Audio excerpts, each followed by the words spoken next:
Je tiens à remercier quand même le représentant du secrétariat d'État à l'écologie qui nous a permis d'entrer dans le vif du sujet et de m'épargner un peu de temps dans la présentation de nos problématiques. Alors, sans plus tarder, je vais demander aux intervenants de la première table ronde consacrée à aux relations entre biodiversité et ville de venir me rejoindre à la tribune. J'ai nommé Vincent Graffin, Michel Cambray et Éric Bauger, que je présenterai successivement.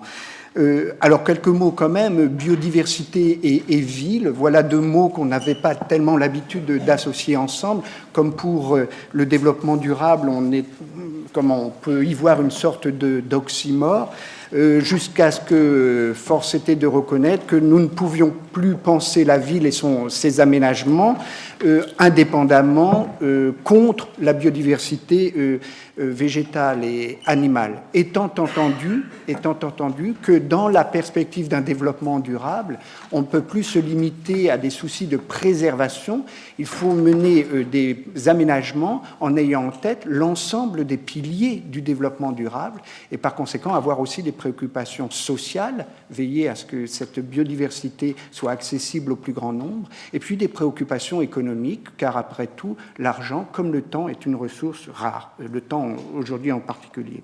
Alors, sans plus tarder, c'est vers vous, Vincent Graffin, que je me tourne, que je vais inviter d'ailleurs à se rapprocher peut-être de l'écran, parce que vous êtes venu avec un PowerPoint, comme on dit en bon français.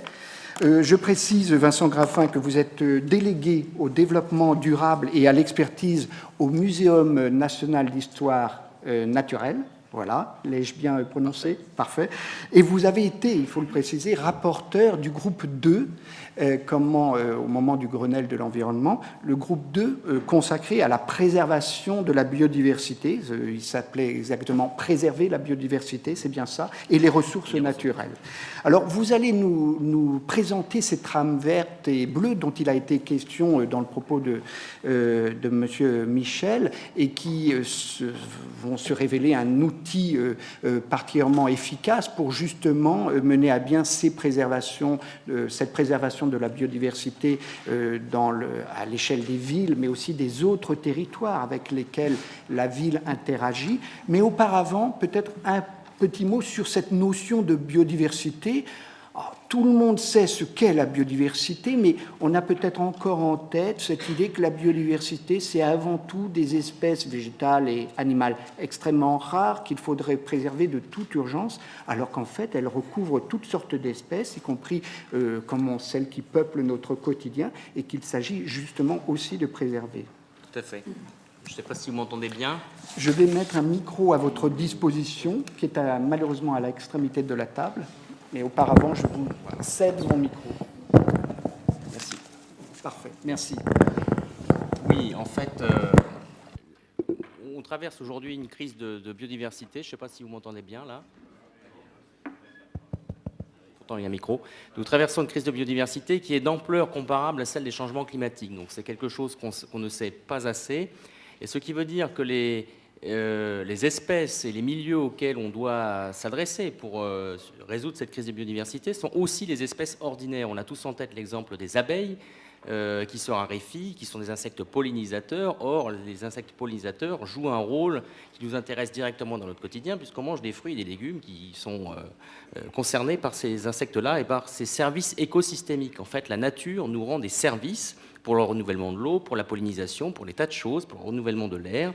Et donc, il faut vraiment s'adresser à toute cette nature ordinaire et générale, y compris celle des territoires les plus banals, si j'ose dire, ceux dans lesquels on vit tous les jours. Donc la conservation de la nature, ça ne doit plus se concevoir comme quelque chose qui se passe soit loin dans d'autres pays, soit dans les parcs nationaux à la montagne. Ça concerne tous les territoires agricoles et les territoires urbains et périurbains. Et pour faire le lien avec le propos de votre exposé, c'est une préservation qu'il faut envisager ici et là, en prenant en compte l'articulation des différents territoires. Et c'est justement l'intérêt des trames vertes et bleues, si j'en ai bien compris les principes, et que vous allez d'ailleurs nous exposer. Oui, tout à fait. En fait, la trame verte et bleue est la mesure phare du Grenelle de l'environnement pour la biodiversité.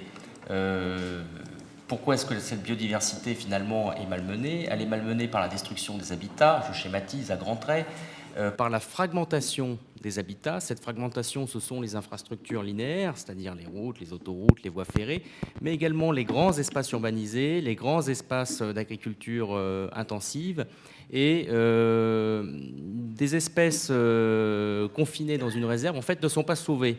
Elles ne sont pas sauvées parce qu'il va y avoir un appauvrissement génétique à terme. Ce sont des espèces fragilisées. Et donc, pour parvenir à restaurer la nature, il faut relier ces espaces. Et cette liaison a été vraiment la priorité du Grenelle de l'environnement, d'autant que les changements climatiques se font sentir et que ces espèces dont les populations sont fragmentées vont devoir se déplacer pour s'adapter au changement climatique. Donc si le changement climatique arrive sur des populations fragilisées qui ne peuvent plus se déplacer parce que justement le territoire est fragmenté, on va avoir d'énormes pertes. Donc voilà pourquoi il y a une certaine urgence à créer cette trame verte et bleue. Votre PowerPoint. C'est en haut à gauche. Voilà, en haut à gauche. Voilà. Je le reconnais. Ça clignote. Voilà. Voilà, très bien. Merci. Voilà. On peut l'applaudir. Merci. Merci. Je vais peut-être prendre le micro. Parfait. Je vais tenir le micro d'une main et cliquer de l'autre main, je ne vais pas y arriver. Merci. Donc, je vais passer à la diapositive suivante. Donc, j'ai déjà parlé de la crise de biodiversité et du changement climatique. Donc, vous l'avez compris, il faut passer à la vitesse supérieure en matière de conservation de la nature et donc relier les milieux naturels et semi-naturels. C'est-à-dire, ce qu'on entend par naturel, là, c'est très, très large, puisqu'on s'intéresse à la biodiversité générale. Eh bien, un milieu naturel, ça va être un talus au bord d'une route, ça va être un jardin public, ça va être votre jardin si vous en avez un. Ce sont ces milieux où il y a de la vie, ou en tout cas où potentiellement il pourrait y en avoir beaucoup plus. Alors, deux notions clés dans la trame verte et bleue, c'est celle d'aménagement du territoire. Jusqu'à présent, la conservation de la nature était quelque chose qui était traité en tant que tel, indépendamment des autres politiques d'aménagement. Là, on vise à créer des liaisons entre des réservoirs de biodiversité. Je développerai après. On est en train de créer une infrastructure vivante, de restaurer le tissu vivant du territoire, comme on l'avait dit pendant le Grenelle. Donc j'insiste sur cette notion d'aménagement. Alors, il y a une trame verte et une trame bleue.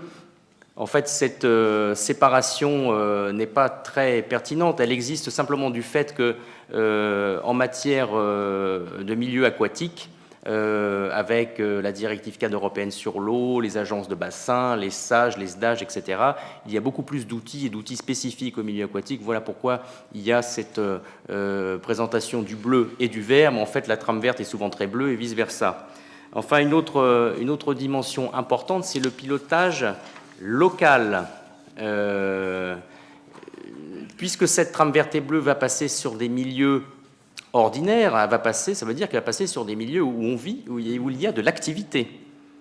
Donc il va y avoir notamment l'activité agricole et puis celle de notre vie de tous les jours. Donc on est dans le domaine de la concertation.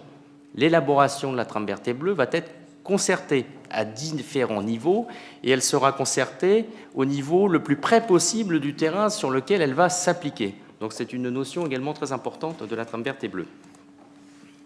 Alors, des mesures d'accompagnement de la trame verte et bleue, mais qui sont intéressantes à rappeler ici, eh bien oui, il y a la nature en ville. Alors les mesures que je présente là font partie du cahier des charges en fait, du groupe de travail qui travaille sur la trame verte et bleue. Bon, il y a l'acquisition de 20 000 hectares de zones humides, il y a la question des barrages les plus problématiques aux migrations, aux déplacements d'animaux dans le milieu aquatique, de poissons, et puis il y a la restauration de la nature en ville, parce que restaurer la nature en ville sans penser à sa connexion avec le territoire qui entoure la ville, ça n'a pas vraiment de sens. Donc